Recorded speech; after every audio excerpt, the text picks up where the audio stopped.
আপনারা জানেন যে গতকালকে ঢাকা বিশ্ববিদ্যালয় এবং 7 কলেজের মধ্যে একটি অনাকাঙ্ক্ষিত সংঘাত সৃষ্টি হয়, সেটা থামানোর জন্য এবং ঢাকা বিশ্ববিদ্যালয়ের একজন ছাত্র হিসাবে এবং 24-এর গণ আন্দোলনের নেতৃত্বদানকারী আমাদের সহযোদ্ধা ভাই হাসনাত আবদুল্লাহ সেখানে গিয়েছিলেন মীমাংসা করার জন্য।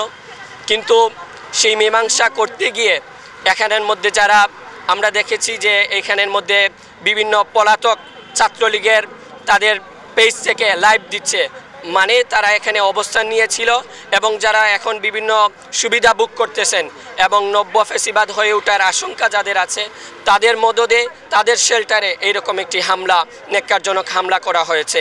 এটা আসলে কোনোভাবেই মানে আমরা কাম্য নই এবং এটার সাথে সাথে তারা এটা বোঝাতে চাচ্ছেন যে এই 24-এর গণ আন্দোলন যারা স্বৈরাচারের পুলিশের বন্দুকের সামনে নিজেদের জীবনকে বাজি রেখে স্বৈরাচারের বিরুদ্ধে লড়েছিল তাদের অবদানকে ক্ষুণ্ণ করার জন্য বিভিন্ন ধরনের পায়তারা করা হচ্ছে। এখনও যারা বিভিন্ন সুবিধাভোগীদের শেল্টারে আছেন এবং স্বৈরাচারের পালাতো পোষা কুকুর যারা নিজেদের পরিচয়কে গোপন করে আছে তারাই হামলা করেছে বলে আমরা মনে করছি এবং সেটার কিছুটা প্রমাণ পাওয়া গিয়েছে। আমরা যতটুকু জানতে পেরেছি এখন আলহামদুলিল্লাহ আশঙ্কামুক্ত, তিনি বর্তমানে সুস্থ আছেন।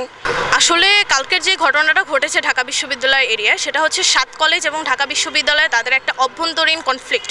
সেই কনফ্লিক্টের মধ্যে ঢাকা বিশ্ববিদ্যালয়ের শিক্ষার্থী সহ 7 কলেজের অন্যান্য শিক্ষার্থীরাও জড়িয়ে পড়ে এবং তাদের মধ্যে ধাওয়া পাল্টা ধাওয়া হয়। তো ওখানে একটু কনফ্লিক্ট হয়, সেই জন্য ঢাকা বিশ্ববিদ্যালয়ের সাধারণ শিক্ষার্থী প্রতিনিধি হিসেবে এবং বৈষম্যবিরোধী ছাত্র আন্দোলনের আহ্বায়ক হাসনাত আবদুল্লাহ উনি সেখানে যান যাতে এই কনফ্লিক্টটা থামানো যায়। তো উনি সেখানে ঘটনাস্থলে পৌঁছানোর পরে যেহেতু সেখানে একটা বড় মব তৈরি হয়ে গেছিল, তো মবের মধ্যে আসলে এরকম উস্কানি এবং এরকম ধাক্কাধাক্কি অথবা মব জাস্টিস হুট করে হয়ে যাওয়া এটা কিন্তু খুবই সাধারণ ব্যাপার।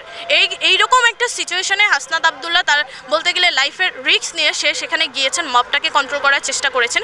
যদিও সেখানে দেখা গেছে কিছু অতি উৎসাহী শিক্ষার্থী তার সাথে কনফ্লিক্টে জড়ানোর একটা উদ্দেশ্য নিয়ে তার সাথে ধাক্কাধাক্কি করেছিল। সো আমরা এখন পর্যন্ত ফাইন্ড আউট করতে পারে নাই হয়তোবা প্রশাসন যে কারা এসব কারো উদ্দেশ্যে, তারা কি অন্য কোনো উদ্দেশ্যে আমাদের বৈষম্যবিরোধী ছাত্র আন্দোলনের আহ্বায়ক তার উপর হামলা করেছে কিনা। আমরা প্রশাসনের কাছে, ঢাকা বিশ্ববিদ্যালয় প্রশাসন এবং আমরা সাইবার এবং অন্যান্য প্রশাসনের কাছে আমরা এই দাবি রাখবো যে ওনার উপর যে এভাবে একটা হামলা করার উদ্দেশ্য নিয়ে শিক্ষার্থীরা যেই কাজ করছিল এটার সুষ্ঠু কারণ এবং তারা এখানে যারা উস্কানি দিয়ে ঢাকা বিশ্ববিদ্যালয় এরিয়ায় যে এরকম একটা মব তৈরি করেছিল শিক্ষার্থীদের মধ্যে এরকম একটা কনফ্লিক্ট অভ্যন্তরীণ বিষয় নিয়ে, এই সমস্যা যাতে দ্রুত সমাধান হয়। এখানে আসলে সাধারণ শিক্ষার্থীদের ব্যানারে কিন্তু একটা প্রতিষ্ঠানের স্বার্থে কিন্তু সবাই আসে, সেখানে কেউ কিন্তু নিজ নিজ ব্যানারে আসে না। এখানে এখন সাধারণ শিক্ষার্থীদের মধ্যে অনেক দলই আছে, অনেক রাজনৈতিক দলের ছাত্র সংগঠন কিন্তু সাধারণ শিক্ষার্থীদের মধ্যে আছে। সো আমরা এখন পর্যন্ত আসলে প্রমাণ ছাড়া আমরা কাউকে দোষারোপ করতে চাই না। আমরা সম্পূর্ণ প্রশাসনের কাছে আমরা এটা দাবি রাখবো যাতে তারা দ্রুত তদন্ত করে এই ঘটনার সম্পূর্ণ ঘটনার যাতে সুষ্ঠু যেই তদন্ত করে তারা এটার কারণ খুঁজে বের করে।